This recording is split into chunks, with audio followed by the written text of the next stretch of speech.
Hey everyone, this is Pat Brown, here doing a like a race review of the Pickle Juice uh, 2021 race that occurred on, I believe it was May 23rd, here, a Sunday, a warm Sunday down near Pottstown area. So this is the men's 1-2-3. First race for me of the year, and a pretty technical course, so it definitely kept things interesting. So the first lap is supposed to be a neutral lap, um, but to try to keep my decent positioning here, you'll see we actually get started going pretty quick. This ended up being a 30-mile race, which was 40 laps, but things didn't quite go to plan here. So the wind was definitely a factor today. You can see the map in the top right corner. So as we're going up this hill here, where it's pretty much a headwind, slight cross coming just from our left, coming back. So definitely, and this is also the climb of the course as well.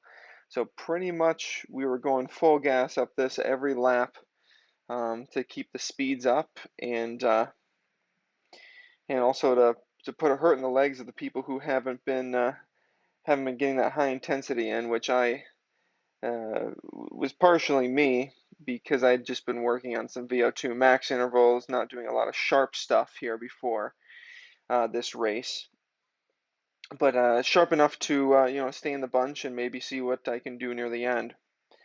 So so that's like the last little turn here, and then this is the finishing straight. And so now the moto pulled away. There's the finish line, and we're underway. So just to give you a few little stats here.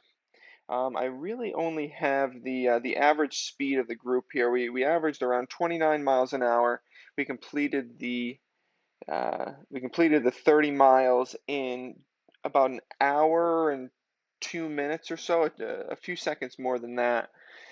So we were going pretty quick, even though there was a little bit of elevation gain here. So so my plan here was to try to play it easy, wait for the first 20 minutes or so, 15, 20 minutes, kind of let things shake up, see what the group was planning on doing. Because I would imagine with the first race of the season in the area, I would imagine that everyone would be to super motivated to go and try to see what they can do to pull out a win for themselves. So because of that, and because there wasn't one big dominant team, I decided that it would probably be best to try to wait back until maybe 15, 20 minutes, and then try to get near the front and kind of reassess from there and see what the plan is. Um, so it was a pretty warm day here. Start of the race was, I believe, around 82, 84 degrees. It just kind of went up from there up to at the end of the race, I believe it was around like 86, maybe even 88 degrees Fahrenheit, which is getting up there in Celsius as well. Uh, quite a technical course, which meant a lot of surging, which was something that my legs and lungs weren't quite ready for. But it was great to get some of this high intensity in. Um, and this was that left-hander there was the big turn a lot of people were kind of talking about, I know in years past, because you take quite a bit of speed into it, and then the outside's not very forgiving, because if you go just a little bit too quick or can't cut it quite as hard as you want to, then there's a gate and a pole there. So people were a little bit careful there, but we really, after a few laps, we really started going. So so I will be getting a rear cam. I have a rear cam right now. This set up our GoPro Session 5s, and for some reason the GoPro just didn't the rear one didn't record until a few minutes in here. So we're going pretty quick here. There weren't, if you're trying to save energy, I didn't think that there are that many places to really make a lot of solid passing on the course unless you wanted to put out some really good power. So because these corners were quite technical, the roads weren't super wide, that made it a little bit harder to pass unless you wanted to take some risks. And then once we make it around this left-hand turn, and basically in order to pass, like we're already going up to 800 watts, just surging out, and then we're sitting at 4.5, 500 watts for the whole time, if not more, climbing up this. So to make a pass, you think you have to do something super neuromuscular, get up to 800 plus watts in order to make a pass. So we're going uphill 28 miles an hour. So that I think made it a little bit difficult if you didn't start right near the front and if you weren't really vigilant about holding your position. So there were, I believe there were around 63 or so guys who started the race, and then there were quite a few that didn't finish. So there were 75 guys who were signed up, 62 actually attended, and then who finished in the lead group. There were, I believe, there were around 38 or so, and then there are some people who a few who trickled in later.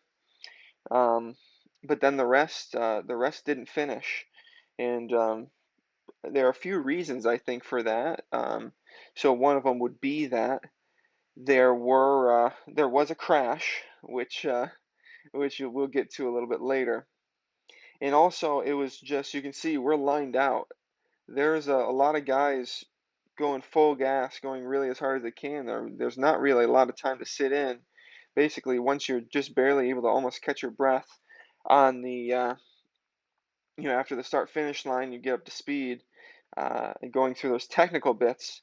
Once you finally catch your breath, then you need to go full gas again to go up this whole half of the course. So it was a very on and off affair, which I think is what really whittled down the field. So, so something to note here. This course to me, it seemed pretty darn safe. Um, and the place where there was a crash, or almost a crash last year, and then a place where the crash was this year, is actually, you would think, one of the safest part of the courses, which would be actually, it's after the turn and we start climbing up. So we're still going at a decent clip, but it's all straight. And but that's where there was a crash, or almost a crash last year, and then this year actually where a crash took place. And once we come up upon that spot, I'll have to point it out for you, because you'd think around this corner, where you have a good amount of speed coming through, it's not very forgiving. You'd think that that would probably be one of the more dangerous areas of the course, but it actually wasn't. So it's actually, we straighten out here, and then in a few seconds is right around where the crash will happen. So right around here, going straight, I mean 26, 27 miles an hour, sometimes a little faster, sometimes a little slower, but seems like a pretty kind of quiet area of the course. But that's actually where it ended up. So one place you want to keep in mind on this course is, you'll see as we come around this turn, you need to stay within the lane and don't go in to the parking spaces. Because if you rewind back there, you'll see if you do, there's a little bit of an island that juts out like a peninsula. And unfortunately, in the women's 1-2-3 race, either someone had their head down or wasn't paying attention, or maybe got pushed out, but someone went into that island and had to be taken away by ambulance. So hopefully, they have a speedy recovery, and hopefully it's not wasn't anything too serious, but definitely, if you're racing this course, something to keep in mind, just to be careful of. But besides that, I think the race promoters did great. There were a few like storm drains For the water drainage, um, those were all covered. You'll see there's one up here on the left, and they were covered so you could ride them if you wanted to. Um, but really, I mean, they did a great job setting up the course, making sure everything was safe, and it was just pretty much down to the riders whether kind of how aggressive or not aggressive they wanted to be. But you could ride over those no problem. So we're about just over 10 minutes in, and we'll see things kind of start to bunch up a little bit. I remember thinking, oh, well, this is, my heart rate's not super pegged. Maybe I'll pick up a few spots. They're still going pretty hard in the front, um, I don't want to waste too much energy. Because I knew going into this race, I didn't have a lot of anaerobic work in my legs, so I figured I might as well just try to save as much energy as possible. And even going on this straightaway with the wind, um, kind of to the right side, the inside was pretty sheltered, so that wasn't too bad. And then going down, I mean, the wind in this technical bit, you still need to think about the wind, but you're pretty sheltered with the school there. So I didn't really focus on which side to position for these turns at all. It was mainly when we were going up that hill, you wanted to kind of stay to the back and to the right, and then as we make that left turn at the top of the hill, you wanna, oh, that was a nice turn. You wanna stick to if you can, kind of move to the back and then to the left side or the inside of the rider. But yeah, so first race of the year, definitely a little bit rusty on cornering and making little gaps to go into. I felt like that turn back there, right at the bottom of the hill, I did pretty well at creating a little bit of a gap and then pedaling through. But I definitely made a few well, more than a few mistakes here with just timing of the turning to make sure I don't have to expend a lot of energy. So I see here, I'm thinking, okay, we're around 12 and a half minutes in. This is maybe where the break could start going, because the first few minutes everyone's pretty motivated. So I thought I'd move up there as you do if the bunch kind of slows down and spreads out. So I picked up a good number of positions. I'm probably sitting maybe top 15 or so. Um, so I'm pretty happy here. I'm definitely looking up the road, seeing that there are a few gaps, but at this point, yeah, starting pedaling early there. But I thought at this point, um, there's still everyone seems really motivated. No one's kind of letting things go. So just my plan was just kind of stick on some wheels and really see what happens, hoping that everything kind of gets brought back, so then I can follow a little bit more serious move to really that'll really open things up. So we kind of fan out here. People start slowing down, and so I try to carry my momentum. So I see these guys starting to push, and I'm just trying to follow. Definitely, I don't feel like I had the legs or the lungs to make really any moves myself, especially as a solo rider. There were a few teams here that to keep an eye out for. There were a bunch of Kelly Benefit guys in the white and green. There are a number of Doylestown Bike Works guys. There are a number of Butcher Box guys. But besides that, not a lot of individual guys. So that there we go. I felt like I got that. I didn't open up any gaps there, so that was a little bit better. But it seemed like basically everyone was motivated to kind of keep things together. So then just the plan was just to kind of follow some moves. And some pretty darn close to the front, probably a little bit too a little bit too far up, but I'm thinking right around, 15 minutes here, maybe a quarter of the way through. You never know. It could be the break, the break going. I believe at this point there were a few guys up the road, but we were pretty consistently on the gas. And so these guys start getting some separation, really snap, and we get away, but you can see behind us, the field is pretty lined out. And I know I took a look back right around here and we saw we had a little bit of a gap, but it just seemed like everyone was just so motivated to chase.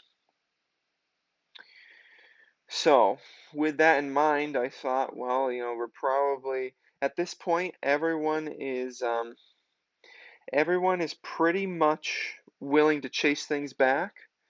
So I didn't worry about opening up gaps too much here.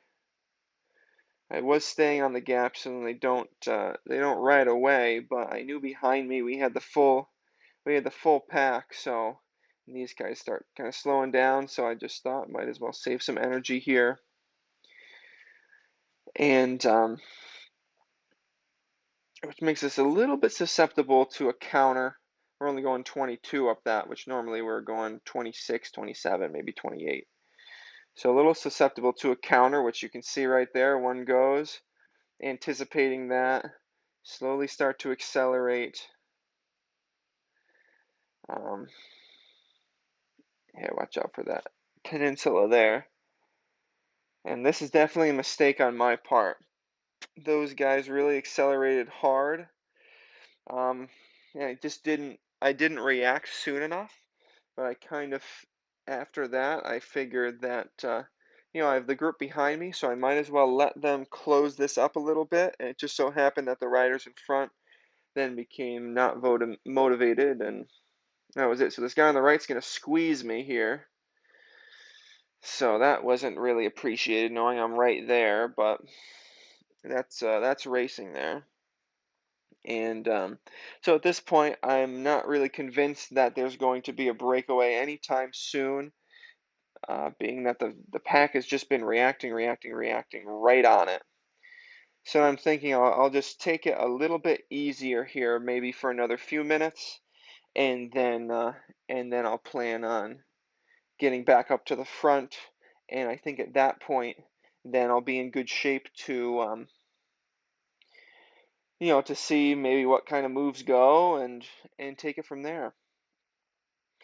So not too worried. And then there's the crash. So let me see. Let me see if I can take that back.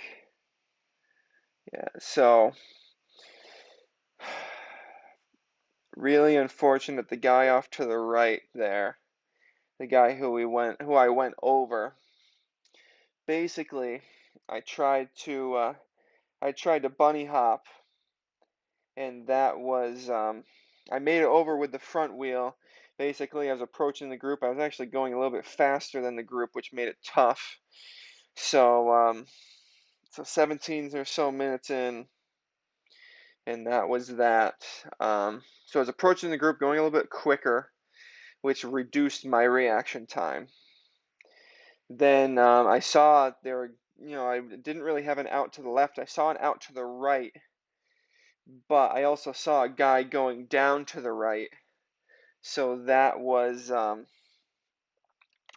made it, and somehow in my mind I remember seeing the guy's head laying down there to the right, and I saw a rider, and so I thought my best bet is probably just trying to go right over top. So I ended up bunny hopping over. My rear wheel hit a little bit, but it didn't really feel like it bucked me too much. But rear wheel hit him.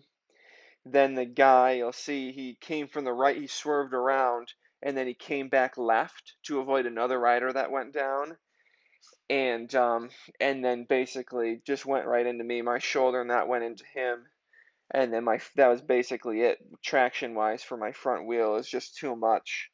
So so ended up going down, um, and so that was unfortunately that was that.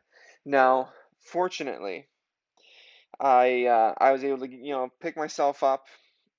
I hit my left knee pretty hard on the pavement. There wasn't a lot of skin loss, but it was definitely a bit tender, and so I definitely felt it a bit during the race, but it wasn't so bad that I couldn't, I couldn't pedal. And then I had also, I know I hit my ribs, and that was quite sore. So, but I thought, I brought an extra bike, I brought some extra wheels. My handlebars at this point were turning way to the left, and I wasn't sure if there was anything broken with the steer tube. So I ended up walking to the start finish line, trying to let some of that adrenaline out of the system, and I picked up my other bike, which unfortunately didn't have my power.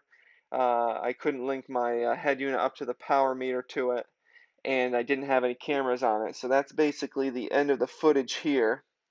You'll see there is a break up the road. Um, what eventually happened was out of that break there was two teammates up there. One of them broke away, and then the rest of the guys kind of looked at each other, and no one wanted to chase.